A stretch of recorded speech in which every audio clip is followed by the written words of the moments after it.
approach, Guardian. I have an Awoken tale to tell you. One my brother recited to our people's children quite often. Long ago, great kestrels roamed the sky. They built ornate nests in the heavens like conquerors. But in their arrogance, they ignored whispers of storms on the wind. Until one day, one such storm swept over them. It collapsed the heavens, drowned their nests. So they fled, and the storm pursued them. Most died, but a fated few washed upon the shores of a great hollow oak. There, a mother kestrel guarded her clutch, 2 shells, bonded inseparably. A daughter, Rega, a son, Ager. Their hearts beat in unison. And they grew. Rega, intuitive and cunning. Ager, loyal but adventurous. Knowing they would one day wish to leave the hollow to face the storm, their mother plucked feathers from her plumage, and one from each child.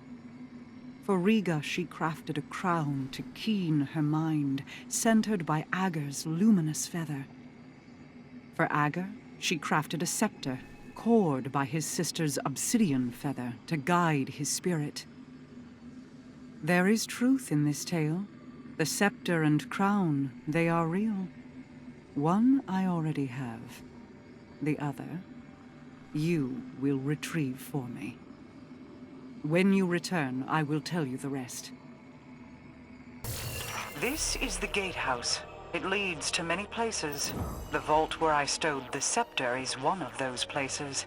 The atlas skews you've collected serve as star charts of sorts, used to map and navigate ley lines back when they could be freely explored.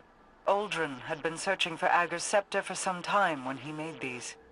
Another daring venture to win my affections, against my better wishes. He often embedded travel logs into his skews. Here.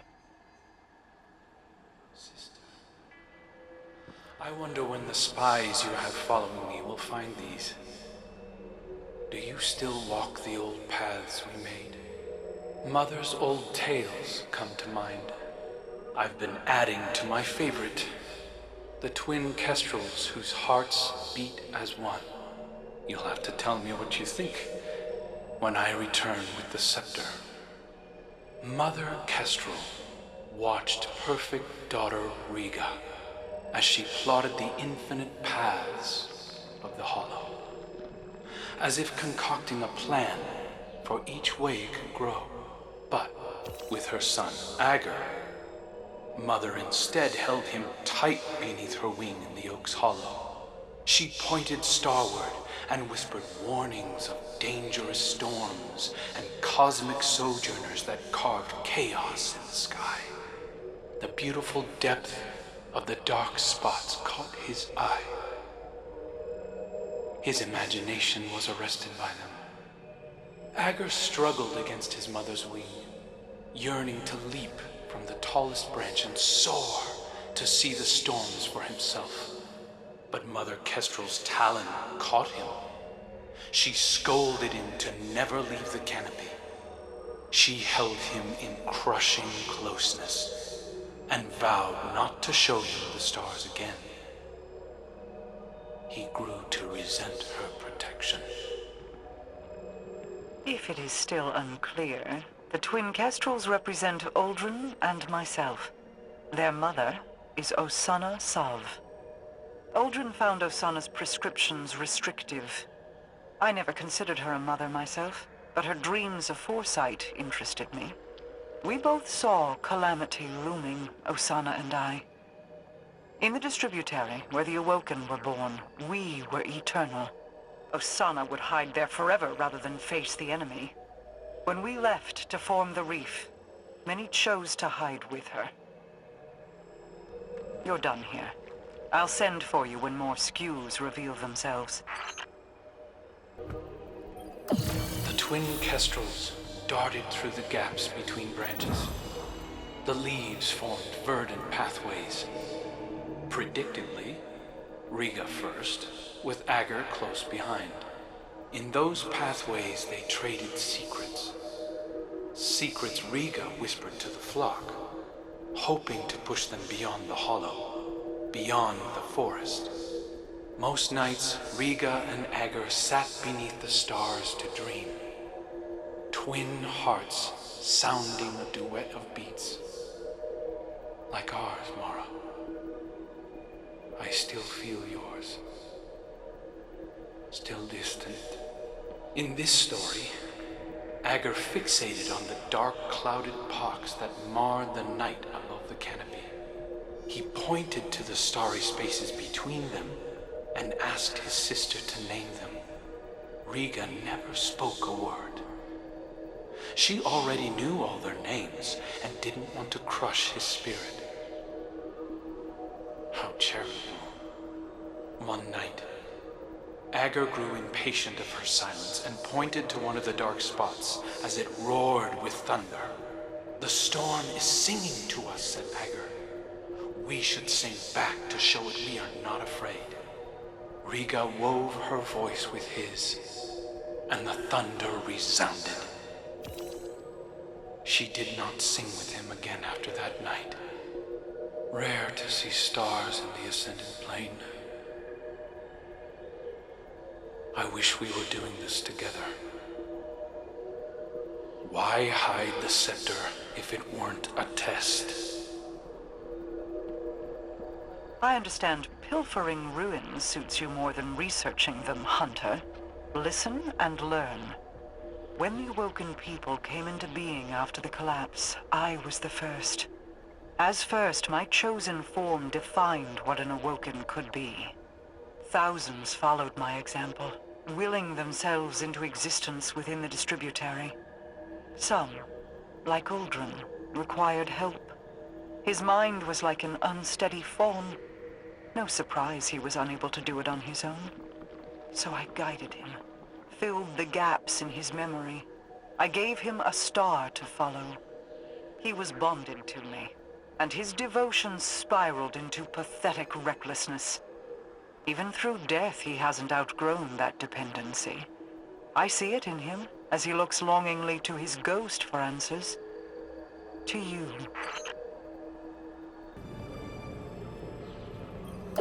Rega worried their song had attracted the storm's attention and made plans for the flock to leave the hollow.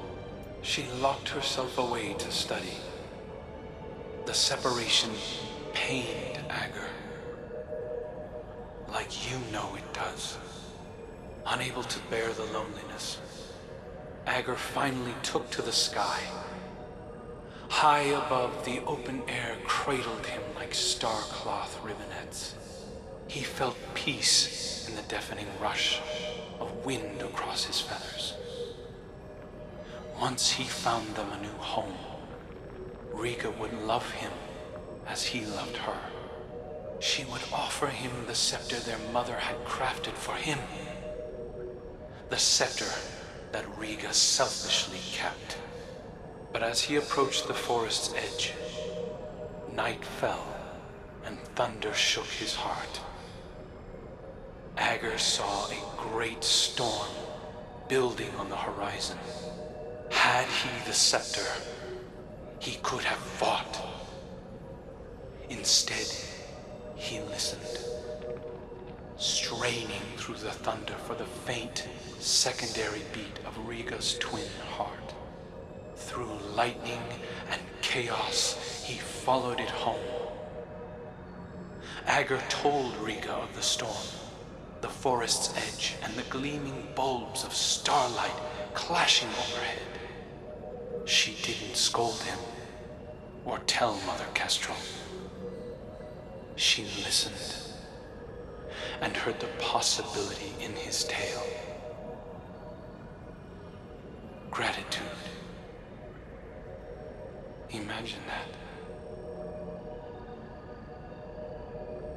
In another life, I'd have appointed Uldren Dominion of the Reef's borderlands, to expand and connect the kingdom under my reign, Agers Scepter in hand.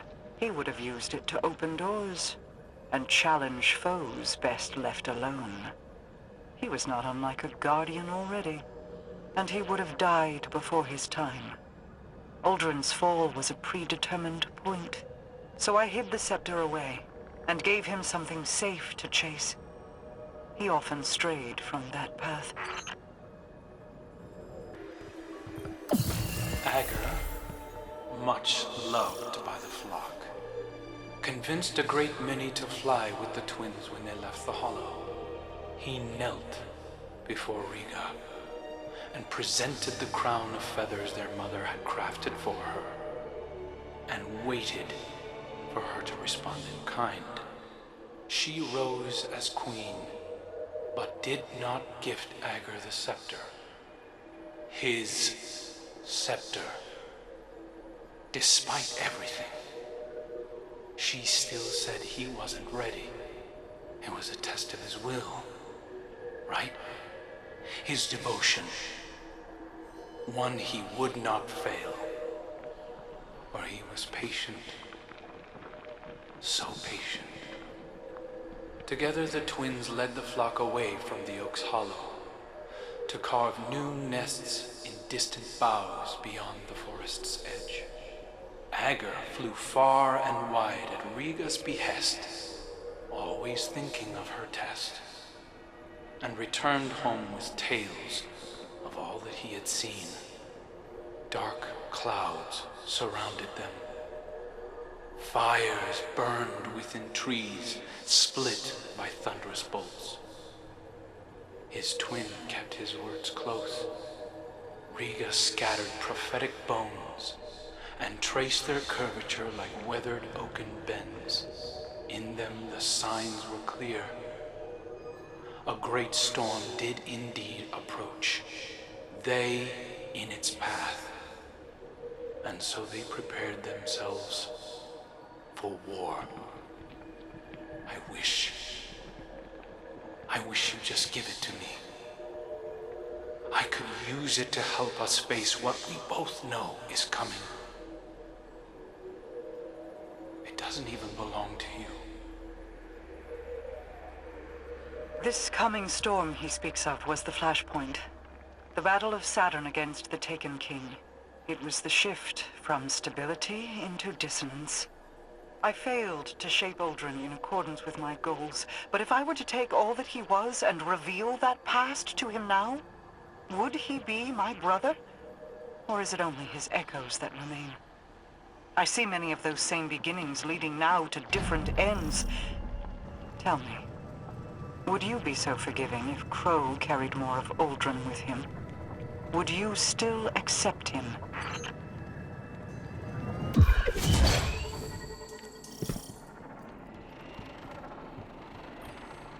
A defensive ward has been engaged over the scepter. It is a failsafe to keep it protected.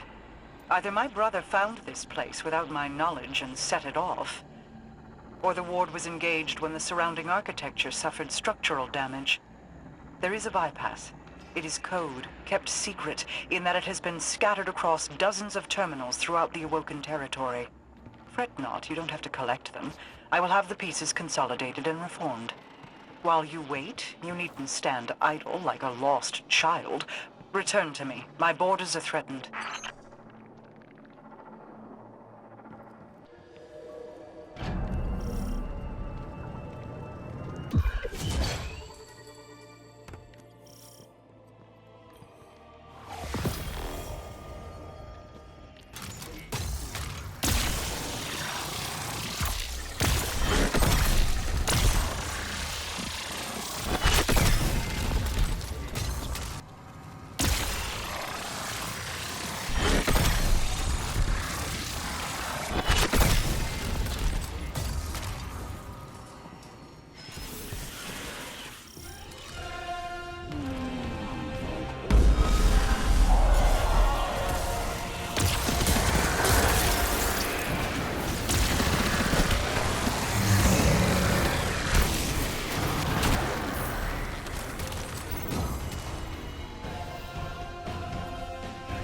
Zero Arath's subordinate came to my doorstep as a thief. Their death is the price of encroachment. Agers Scepter carves pathways toward one's goals. The compass you carry is based off the same principles as this weapon. In Uldren's hands, it could have connected every edge of my kingdom. Through Xivu Arath, it would grant an omnipresence within the reef even I could not subdue. Deliver it safely to me. While it may never be Uldren's, it may yet serve to guide what he has become.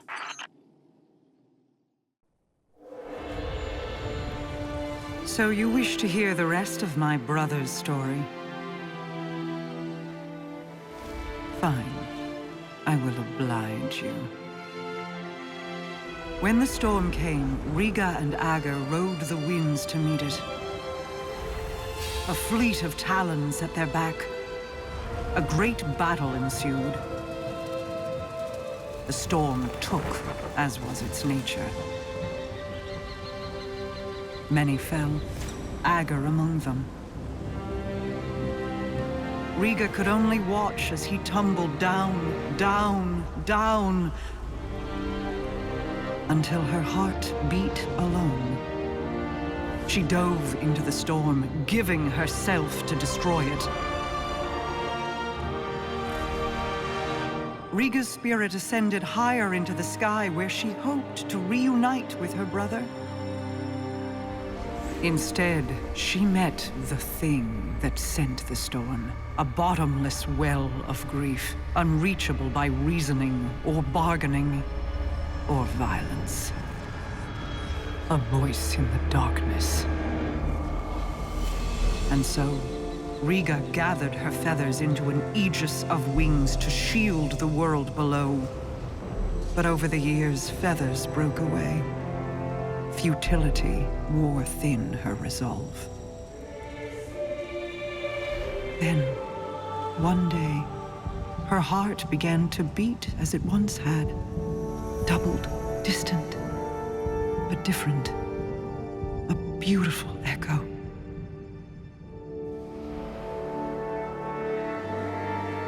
Hope called her home. And though she prayed to find Ager there, he never returned.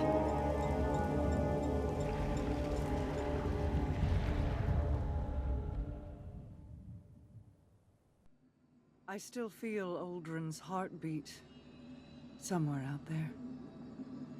When your crow first stood in my halls, I saw an ember of my Uldren burning in his breast.